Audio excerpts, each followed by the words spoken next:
Record नहीं कर रहे हैं, अब हो रहा है। दूसरा पॉइंट इसमें लिखते हैं, क्यों की गई इसकी रचना ब्राह्मण ग्रंथों की। तो ब्राह्मण ग्रंथ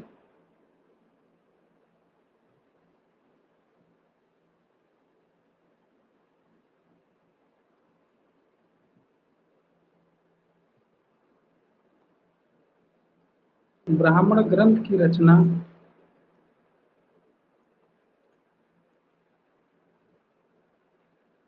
ब्राह्मण ग्रंथ की रचना वैदिक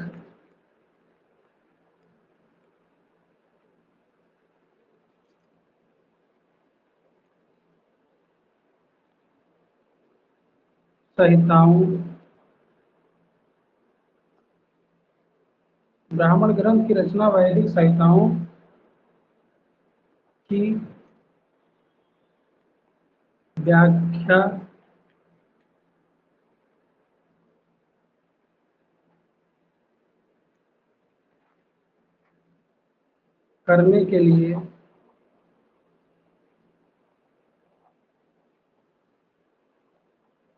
व्याख्या करने के लिए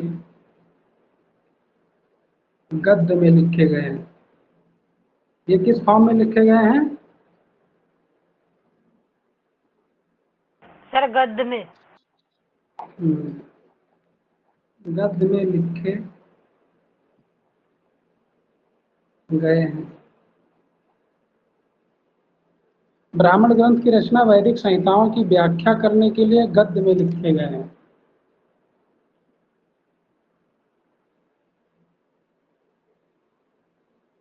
ब्राह्मण ग्रंथ की रचना वैदिक संहिताओं की व्याख्या करने के लिए गद्य में लिखे गए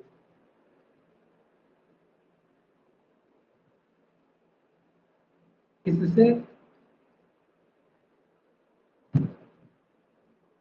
वैदिक कालीन इससे वैदिक कालीन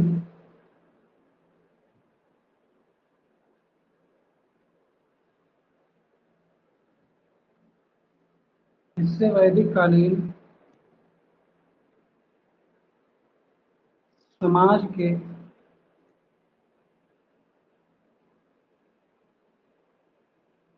बारे में पता चलता है।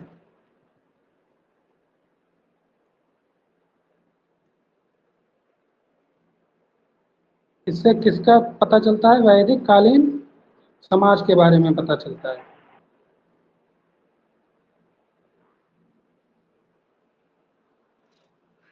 इससे वैदिक कालीन समाज के बारे में पता चलता है।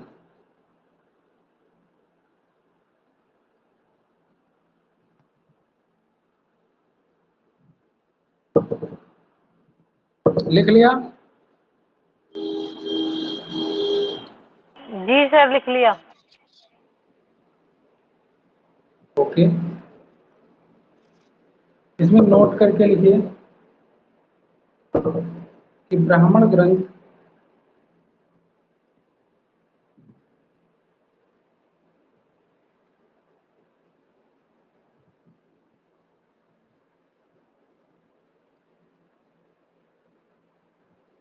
ब्राह्मण ग्रंथ से हमें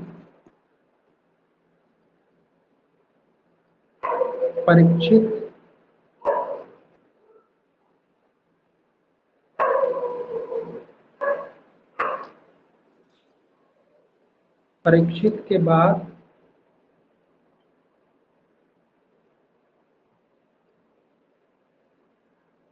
और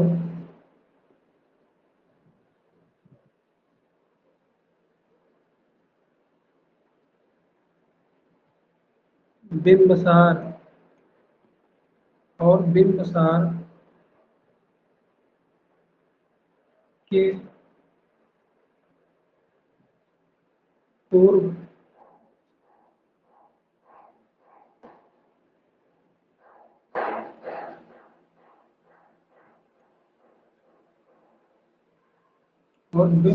के पूर्व की घटनाओं का पता चलता है।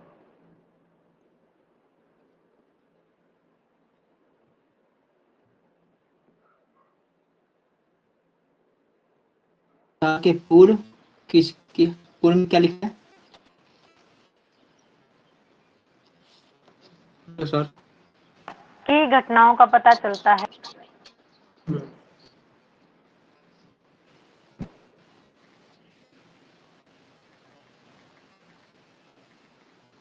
ब्राह्मणगण से हमें परीक्षित के बाद और बिंबिसार के पूर्व की घटनाओं का पता चलता है।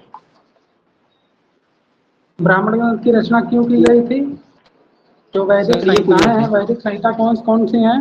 थे ऋग्वेद, बिंबिसार। यजुर्वेद, सामवेद और अथर्ववेद। सर बिंबिसार के पूर्व क्या लिखे हैं? लिखे हैं ब्राह्मणगण से हमें परीक्षित के बाद और बिंबिसार के पूर्व की घटनाओं का पता चलता है।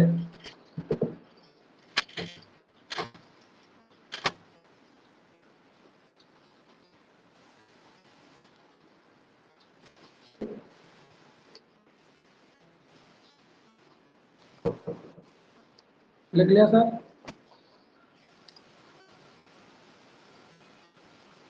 अब हम देखते हैं कौन से ब्राह्मण ग्रंथ किस वेद से संबंधित हैं। तो इधर लिखेंगे वेद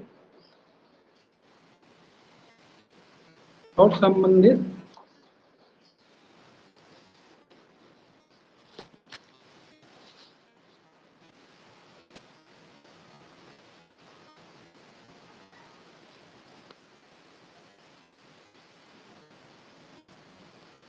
संबंधित ग्रंथ,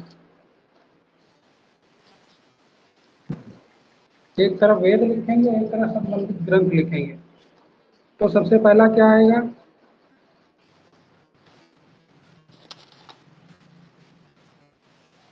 ऋग्वेद।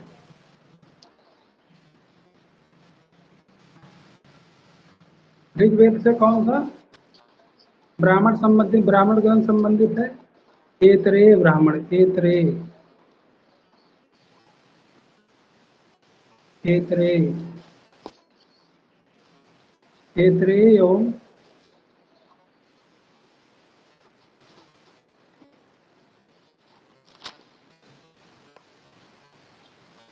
कौशितकी।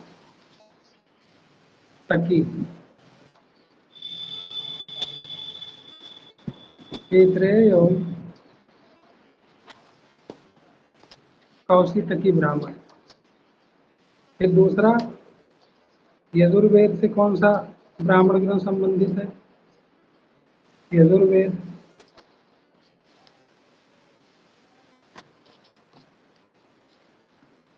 इसके लिए तैत्तिरीय,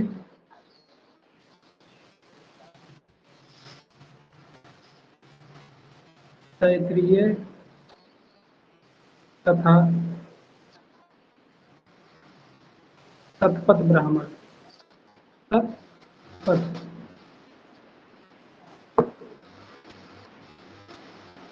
ऋग्वेद से कौन सा ब्राह्मण ग्रंथ संबंधित है? ऐतरेय एवं कौशितकी। यजुर्वेद से कौन सा ब्राह्मण ग्रंथ संबंधित है? तैत्तिरीय तथा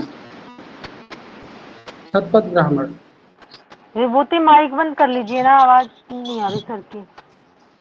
तैत्तिरीय तथा शतपथ ब्राह्मण। लिख लिया?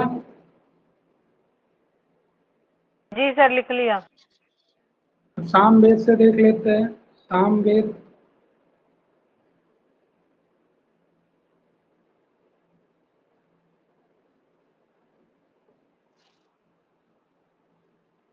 सामवेद, इसके लिए कौन सा है? पंचविश,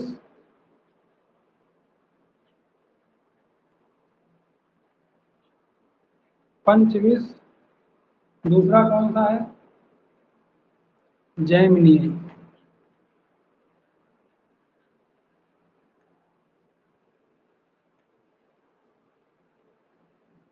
सर दूसरा पंचविश कौन सा तथा लिखा आपने? जैमिनीय, जैमिनीय। जैमिनीय। पंचविश और जैमिनीय। अथर्ववेद का देख लेते हैं कौन सा ब्राह्मण ग्रंथ इससे संबंधित है। अथर्ववेद, अथर्ववेद को किसने लिखा था?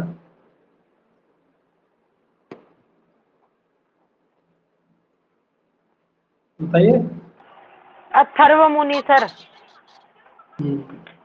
अथर्ववेद से कौन सा वेद संबंधित है? वो कौन सा ब्राह्मण ग्रंथ संबंधित है? गोपथ, गोपथ ब्राह्मण।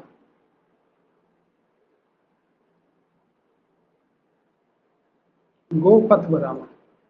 नोट लिखिए, एक नोट लिखिए, नोट में एक करके लिखिएगा कि शतपथ ब्राह्मण से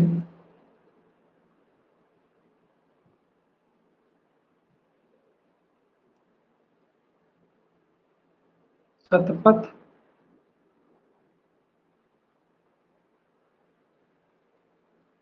ब्राह्मण से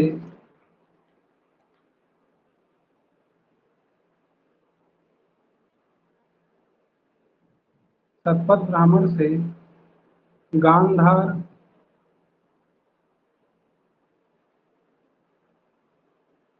गांधार, शल्य, कुर, गांधार, शल्य, कुर, पांचाल,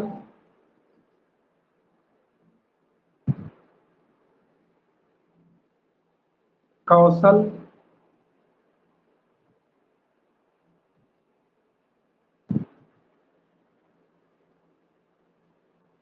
कौशल के बाद विदेह,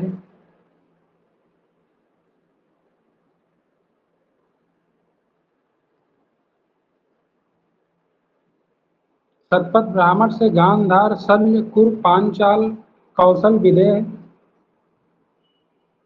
लिख लिया? शतपथ जी सर, ब्राह्मण लिख से लिया। गांधार, शल्य, कुर, पांचाल, कौशल, विदेह आदि राजाओं का पता चलता है। आदि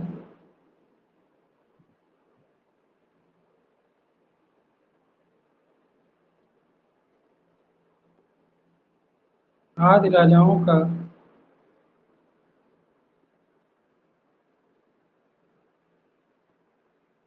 पता चलता है।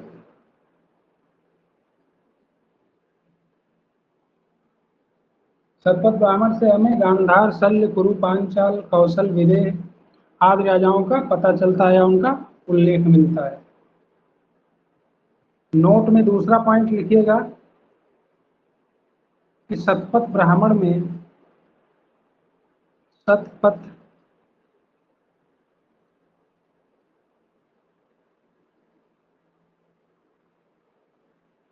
शतपथ ब्राह्मण में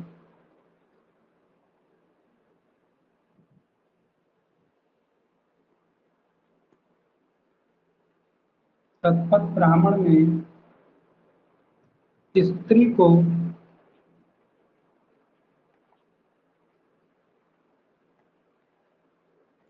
शतपथ ब्राह्मण में स्त्री को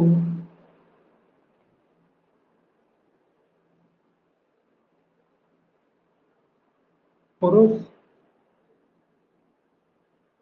की अर्धांगिनी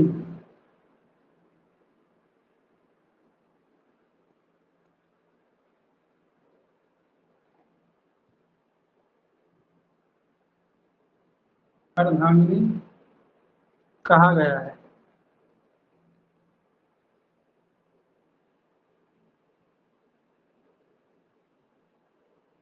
ये नोट का दूसरा पॉइंट है कि शतपथ ब्राह्मण में स्त्री को पुरुष की अर्धांगिनी कहा गया है।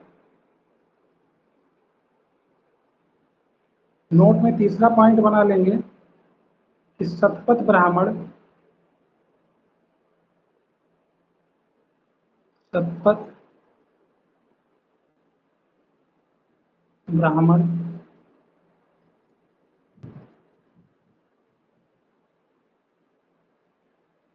ऋग्वेद के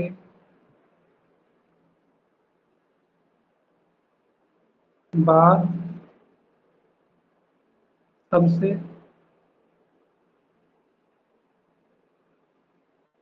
पुराना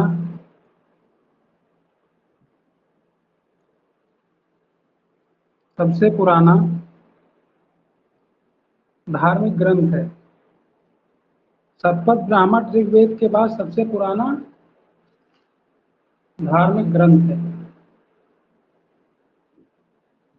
बस इसमें इतना ही पढ़ना था कि वेदों की, ब्राह्मण ग्रंथों की क्यों क्यों रचना की गई। तो हमने उसमें क्या पढ़ा, एक बार मैं वर्बली बोल देता हूँ एक बार कि ब्राह्मण ग्रंथ क्या है। वेद के पश्चात ब्राह्मण ग्रंथों की रचना की गई। इनकी रचना क्यों की गई। जो वैदिक संहिताएं हैं, मतलब जैसे यजुर्वेद, ऋग्वेद, सामवेद, अथर्ववेद हैं, उनको सही से समझने के लिए गद्य में इनकी रचना की गई। ब्राह्मण ग्रंथ से वैदिक, उत्तर वैदिक, सामाजिक, संस्कृत के बारे में पता चलता है।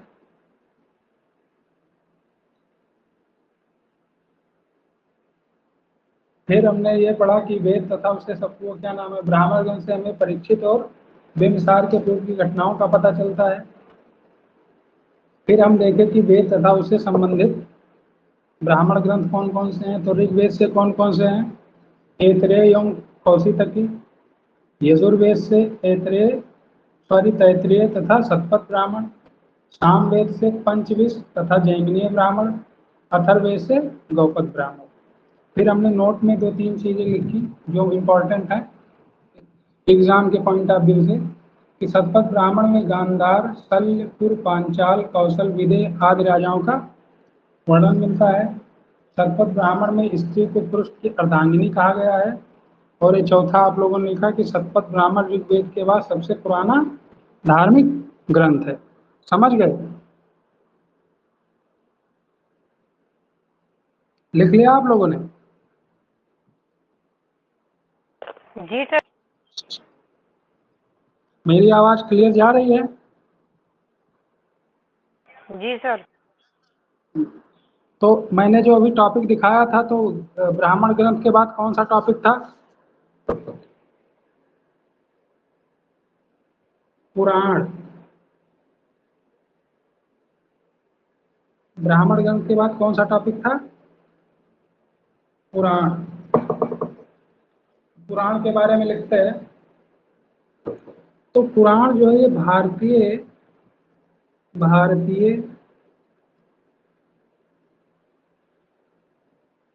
ऐतिहासिक घटनाओं का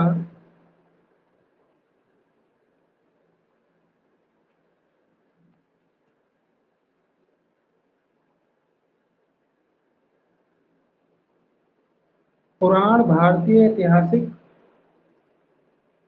कथाओं का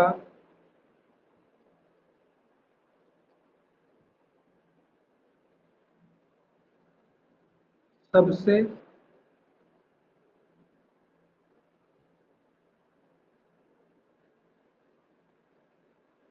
अच्छा स्रोत एवं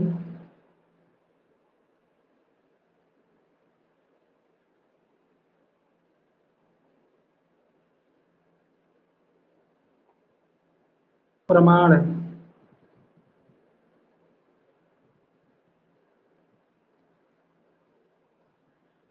पुराण क्या है, भारतीय ऐतिहासिक घटनाओं का सबसे अच्छा ऐतिहासिक स्रोत और प्राण है, रूप और प्रमाण है। जी। इसके रचयिता कौन है, लिखिए। पुराणों की रचना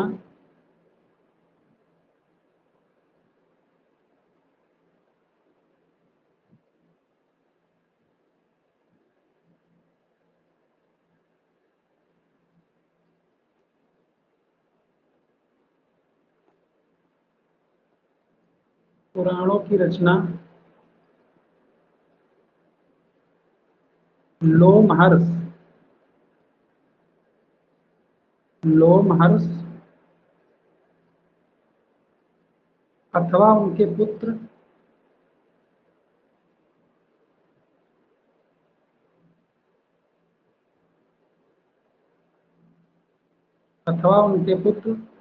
उग्रश्रवा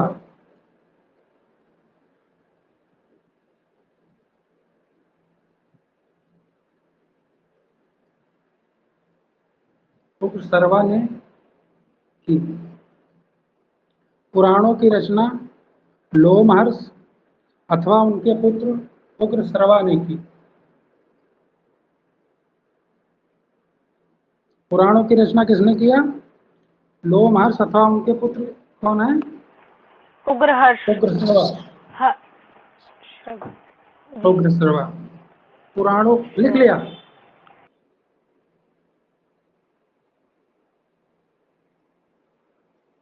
हो गया आप लोगों का? लिख लिए? जी लिख लिया सर। ओके, फिर देखते हैं तो पुराणों की संख्या कितनी है। पुराणों की संख्या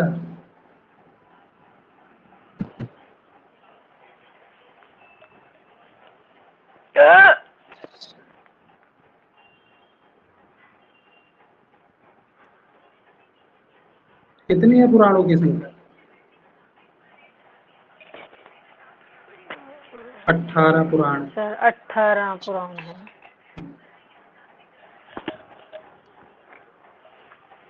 पुराणों की संख्या कितनी है? 18। सर 18।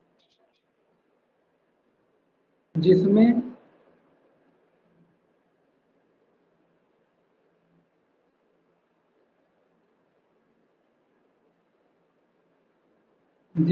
केवल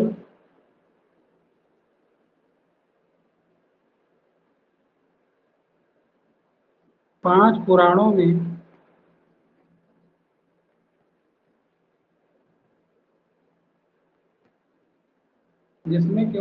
पुराणों में राजाओं की वंशावली का उल्लेख है।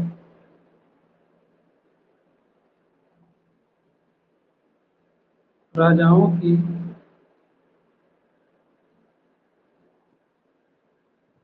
वंशावली का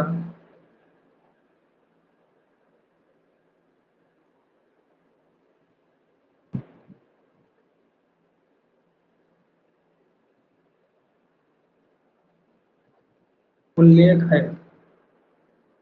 ये कौन कौन से 5 पुराण हैं? नंबर 1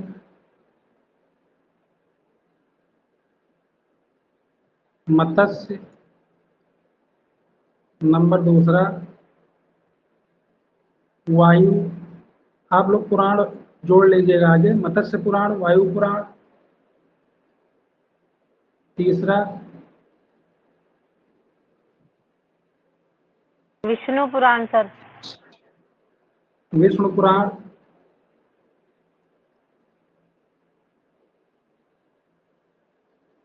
चौथा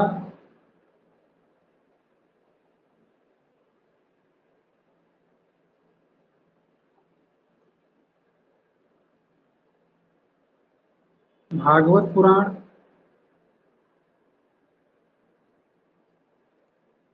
भागवत पुराण में श्री कृष्ण के वंशावली को,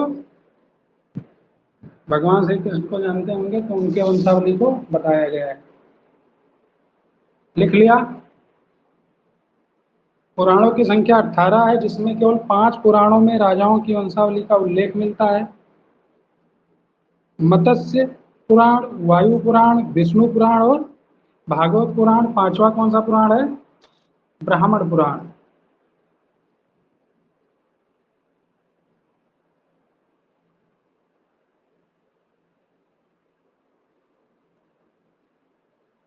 ब्राह्मण पुराण।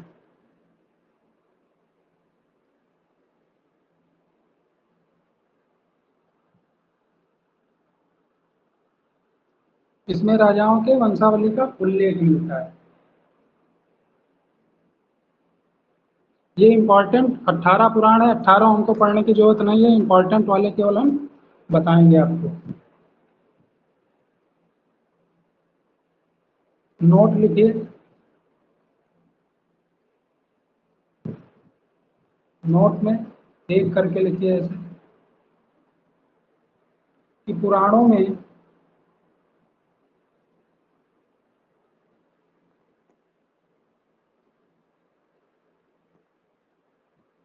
मत्स्य पुराण,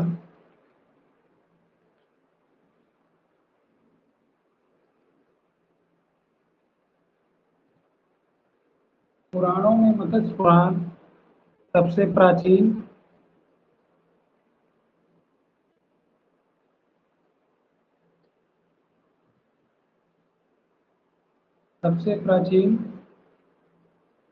एवं प्रमाणित है।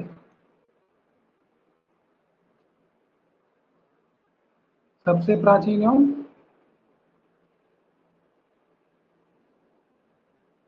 प्रमाणिक है। प्रमाणित।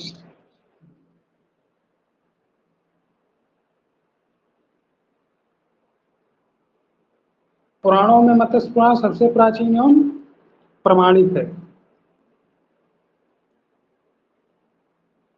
देखो पुराणों को, दूसरा पॉइंट, पुराणों को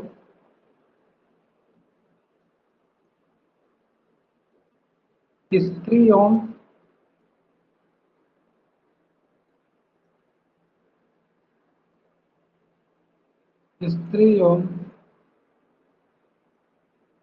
सॉरी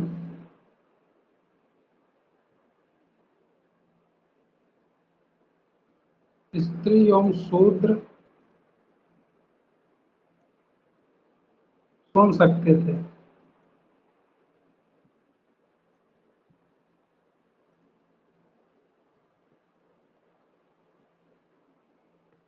पुराणों को स्त्री एवं शूद्र सुन सकते थे।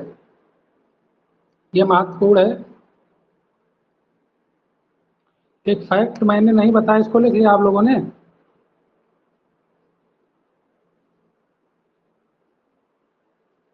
लिख लिया?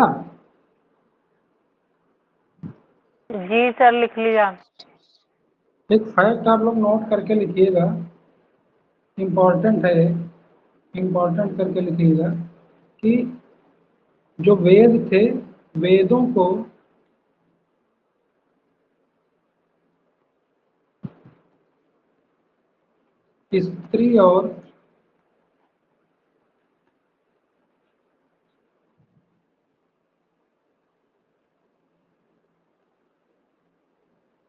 स्त्री और शूद्र को सुनने तथा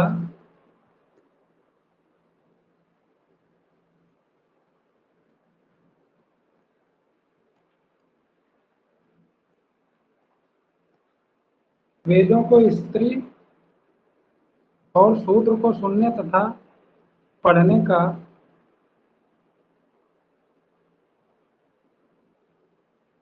अनुमति नहीं था।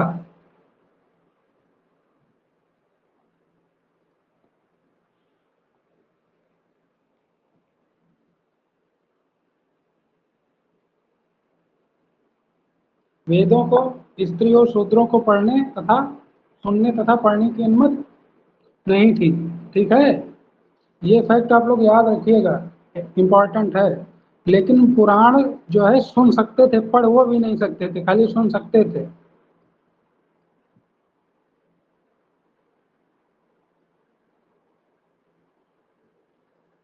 वेदों को स्त्री और शूद्रों को सुनने तथा पढ़ने की अनुमति नहीं थी। ठीक है, और जो पुराण है उसको सुन सकते थे, पढ़ वो भी नहीं सकते थे।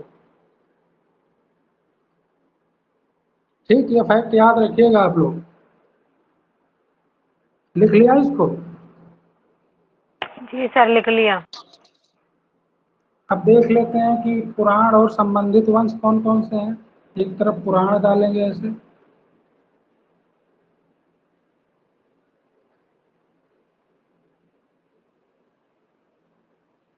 पुराण और संबंधित वंश।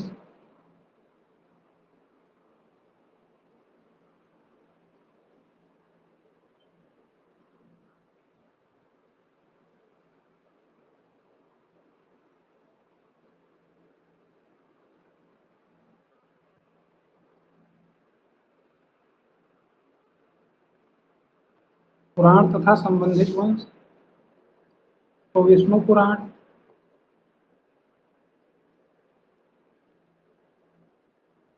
विष्णु पुराण से कौन सा वंश संबंधित है? मौर्य वंश।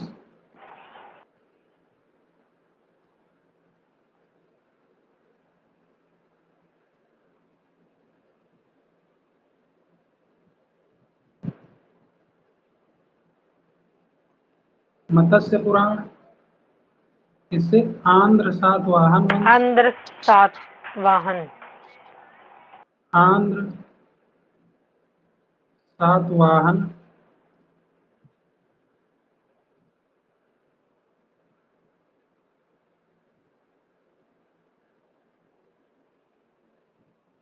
तीसरा है वायु पुराण। इससे कौन सा संबंधित है? सर गुप्त वंश।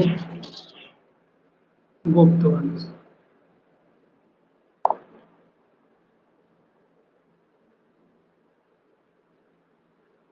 कौन सा संबंधित है?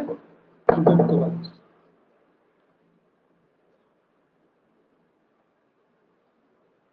तो पुराण में हमने क्या क्या पढ़ा?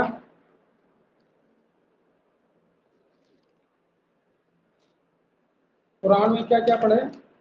कि भारतीय ऐतिहासिक घटनाओं का सबसे अच्छा एवं क्रमबद्ध विवरण पुराणों से मिलता है हम लोगों को। इसके रचयिता लोमहर्ष तथा उनके पुत्र उपश्रवा हैं। पुराणों की संख्या कितनी है? पुराणों की संख्या कितनी है? 18। 18 पुराण हैं। फिर हम लोगों ने पढ़ा कि जिसमें से 5 पुराणों में राजाओं की वंशावली का उल्लेख मिलता है, जिसमें मत्स्य पुराण है, वायु पुराण है, विष्णु पुराण है, ब्राह्मण पुराण है और भागवत पुराण है। फिर हमने देखा कि पुराणों में सबसे प्राचीन पुराण कौन सा है? विष्णु मत्स्य पुराण पुराण। मत्स्य पुराण सबसे पुराना है। सबसे पुराना मत्स्य पुराण। फिर हमने एक फैक्ट और देखा कि वेदों जो वेद था उसको स्त्रियां और शूद्र नहीं पढ़ सकते थे, लेकिन पुराणों को ये लोग सुन सकते थे। फिर हमने ये देखा कि पुराण और संबंधित वंश कौन कौन से हैं, तो विष्णु पुराण मौर्य वंश, मत्स्य पुराण सातवाहन आंध्र सातवाहन वंश, वायु पुराण में हमने देखा गुप्त वंश। सर एक बार अब हम पांचों का नाम बता दीजिए एक बार। विष्णु, मत्स्य, वायु और ब्राह्मण, और कौन सा था एक? भागवत पुराण। जी। इधर लिखवाए हैं, इधर देखिए, हम करे दे रहे हैं। अच्छा ये ब्राह्मण आ गया। एक हो गया था बीच में, मैंने क्लास छोड़ दी थी ना, डाटा खत्म हो गया था नहीं मेरा। नहीं देख लीजिए, ये लिखा हुआ है मत्स्य पुराण, वायु पुराण, विष्णु पुराण, भागवत पुराण और फिर ब्राह्मण पुराण। फिर नोट में मैंने लिखाया था कि पुराणों में मत्स्य पुराण सबसे प्राचीन और प्रमाणिक है। कोई नहीं पुराणों सर, को आप आगे स्त्रियों बढ़िए, मैं इसको रिकॉर्डेड देख लूंगी। फिर अब नया चैप्टर मतलब नया टॉपिक देखते हैं। आज मैंने कहा था कि 3 खत्म करेंगे कम से कम, क्योंकि छोटे छोटे हैं, बस थोड़ा फैक्चुअल है, वही पढ़ेंगे। वेदांग हेडिंग आप लोग डालिए, वेदांग।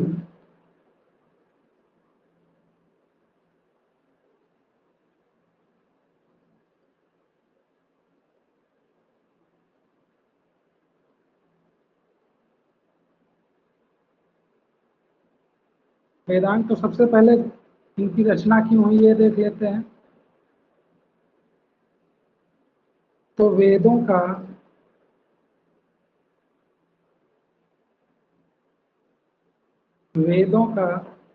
अर्थ समझने के लिए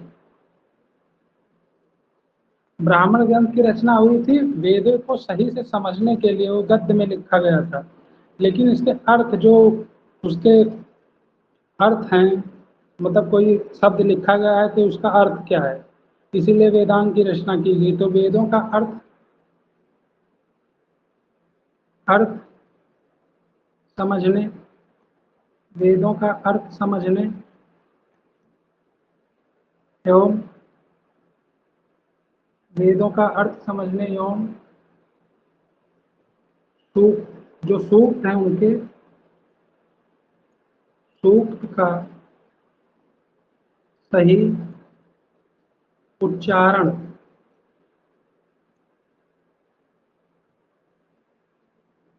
सूक्त का सही उच्चारण के लिए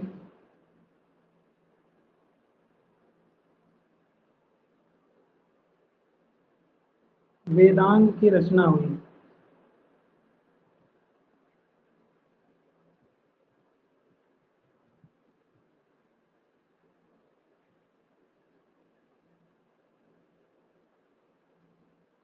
वेदांग की रचना हुई। वेदों का अर्थ समझने एवं सूक्त का सही उच्चारण के लिए वेदांग की रचना हुई। लिख लिया? जी हो गया। कितने वेदांग हैं? तो इनकी संख्या सर 6। आपने शायद मेरा क्लास किया हुआ है। जी सर, पहले किया था सर, आपने डेमो क्लास लिया था जब। जी इनकी संख्या 6 है। जी। इनकी संख्या कितनी है? 6। कौन कौन से हैं? शिक्षा,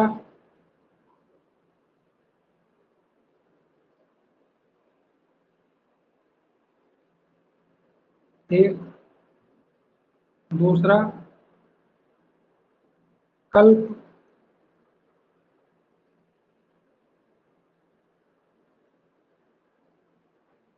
तीसरा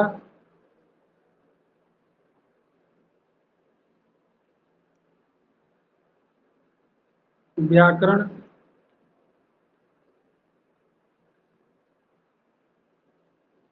चौथा निरुक्त,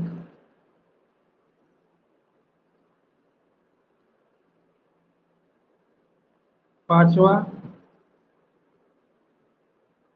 छंद और छठा ज्योतिष। सर ज्योतिष। जी छठा क्या है? ज्योतिष है। वेदांगों की संख्या कितनी है? 6, जिसमें शिक्षा है, कल्प है, व्याकरण है, निरुक्त है, छंद है और ज्योतिष है। वेदों की संख्या कितनी है? 6। वेद 4 वेद है। बोला है। नहीं चार सॉरी, चार। Yes yes sorry, 4 sorry. पुराण की संख्या कितनी है? सर 18। वेदांग की संख्या कितनी है? सर 6। अब एक एक के बारे में देख लेते हैं कि शिक्षा क्या है, कल्प क्या है, व्याकरण क्या है, निरुक्त क्या है, जी छंद क्या है और ज्योतिष क्या ज्योतिष। है। एक एक के बारे में बढ़ते हैं। शिक्षा, पहला नंबर कि शिक्षा का इसकी रचना की हुई। शिक्षा तो ये वैदिक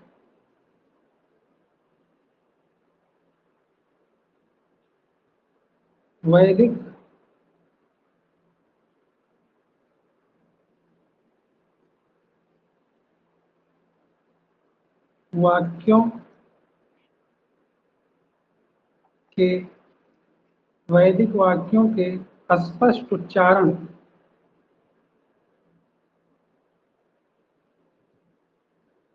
स्पष्ट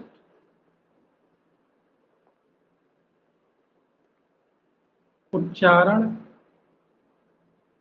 हेतु इसका निर्माण किया गया।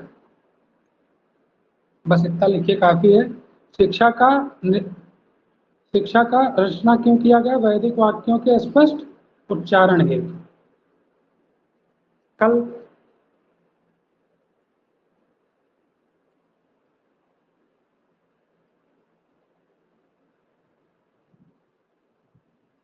ये वैदिक कर्म कांडों को संपन्न करने हेतु वैदिक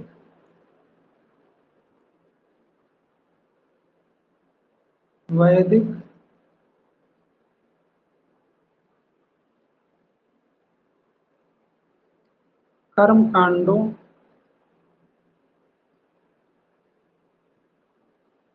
को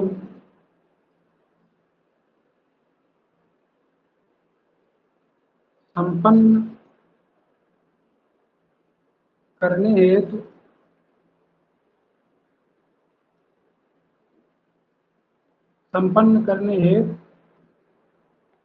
विधि और नियम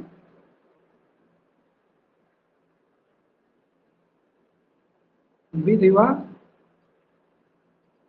नियम जो आसान भाषा में बताया गया है, विधि व नियम। लिख लिया? जी। कल जी वैदिक सर। कर्म कांडों को संपन्न करने हेतु विधि व नियम हेतु इसका रचना किया गया। फिर व्याकरण देख लेते हैं। तीसरा,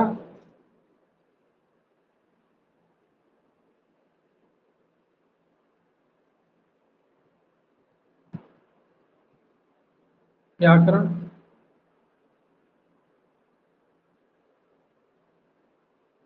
तो इसमें व्याकरण में इसमें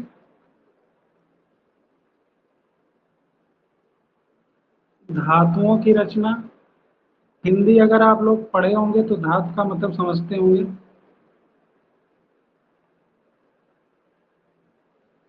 धातुओं की रचना,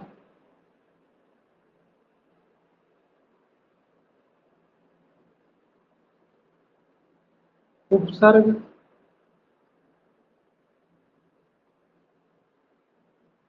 प्रत्यय,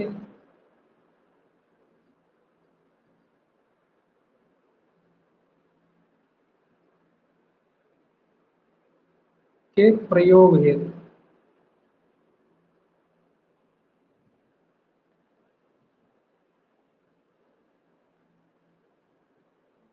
प्रयोग हेतु क्या है? नियम।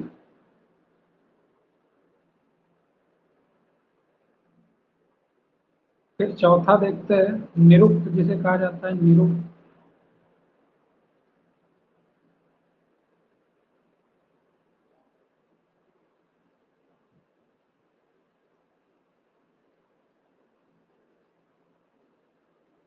निरुक्त ये क्या है? शब्दों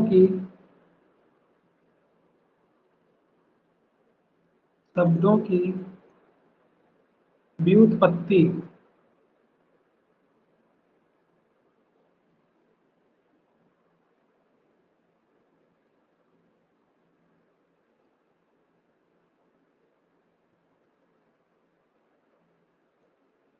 शब्दों यहाँ लिख देता हूँ। शब्दों की व्युत्पत्ति हेतु नियम है।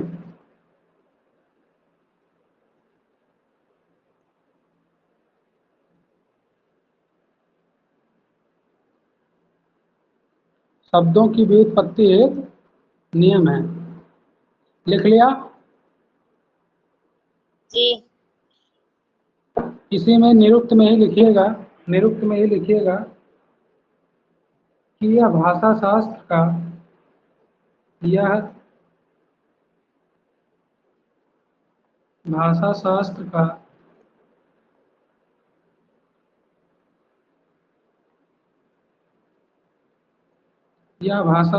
का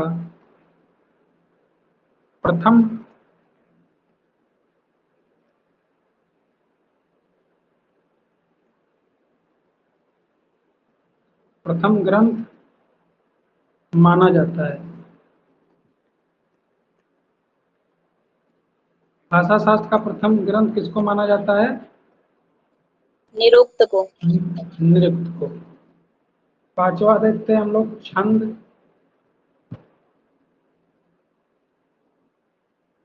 छंद देख लेते हैं।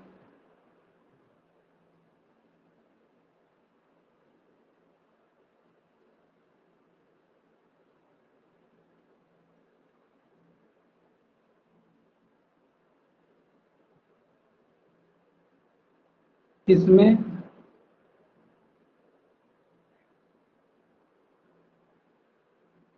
वैदिक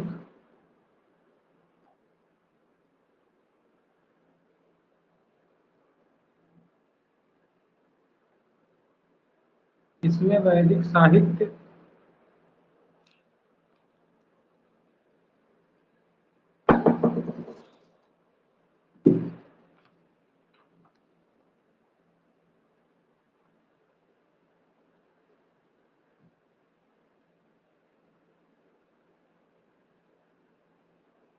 इसमें वैदिक साहित्य के सॉरी इसमें वैदिक साहित्य के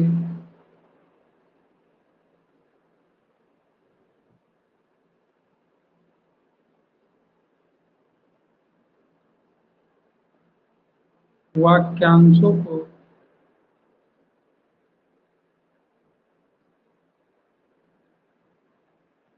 समझने के लिए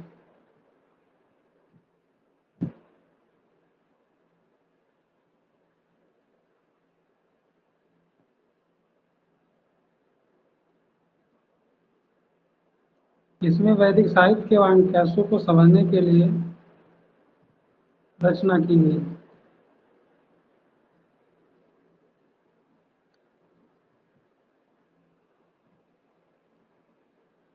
रचना की गई। हो गया? जी सर। लिख लिए? जी आखिरी देखते हैं जी सर लिख लिए।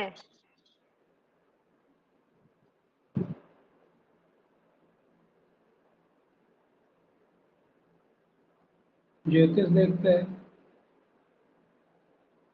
तो ज्योतिष शास्त्र के विकास को दर्शाया गया है इसमें। ज्योतिष शास्त्र के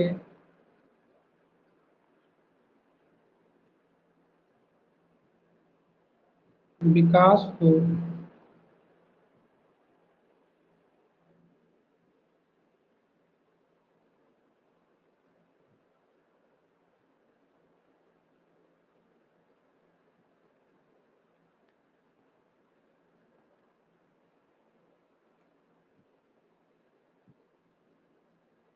दर्शाया गया है।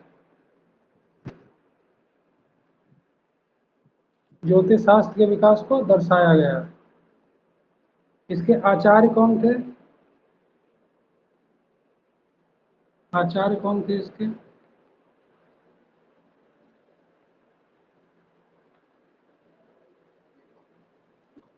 लिरगत मुनि थे। लिरगत मुनि।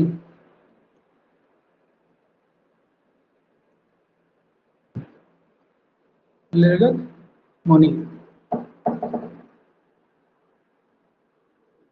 सर ये जैन मुनि थे क्या?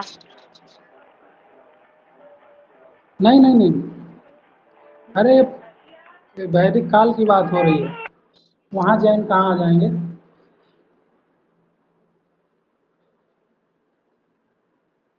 लिख लिया इसको? जी हो गया। जी सर लिख लिए। ओके। अब हम टॉपिक अभी दिखाए थे, कौन सा? इसके आगे कौन सा टॉपिक था? आज 3 टॉपिक मैंने बोला था, तीनों खत्म कर दिया। टाइम क्या हो रहा है इस बार बताइए? 3:56। 3:56 हो रहा है। जी 3:56 हो रहा है मैम। जी जी सर जी। तो एक बार हम वर्बली बोल देते हैं आज क्या क्या पढ़ा, फिर क्लास ओवर करते हैं। 3 जी टॉपिक आज खत्म किए, 3-4 कल ही खत्म कर देंगे, फिर हम अपने डायरेक्ट उस पर आते हैं। एक्चुअल हिस्ट्री यहाँ से स्टार्ट होती है। कल सूत्र जी पढ़ाएंगे आपको, आरण्यक के बारे में बताएंगे, उपनिषद के बारे में बताएंगे, फिर बौद्ध ग्रंथ कुछ बचे हैं और जैन ग्रंथ। ये चारों पांचों छोटे छोटे टॉपिक हैं, तो चारों पांचों हम खत्म कर देंगे कल, ठीक है? लेकिन आप लोग ये सब जो मैंने पढ़ाया है इसको मैं पूछता हूँ, आप लोग बताते नहीं है, रिवीजन नहीं करते हैं बाद में, हमको लगता है बस क्लास पढ़ बताते तो लेते हैं हैं। सर, बताते तो हैं। नहीं, गलत बताते हैं ना, बताते तो हैं लेकिन गलत बता देते हैं कभी कभी। ठीक है सर, आगे कभी से पूरा क्लियर बताएंगे। हाँ, वही हम कह रहे हैं। तो हमने क्या पढ़ा? पहले ब्राह्मण ग्रंथ पढ़ा।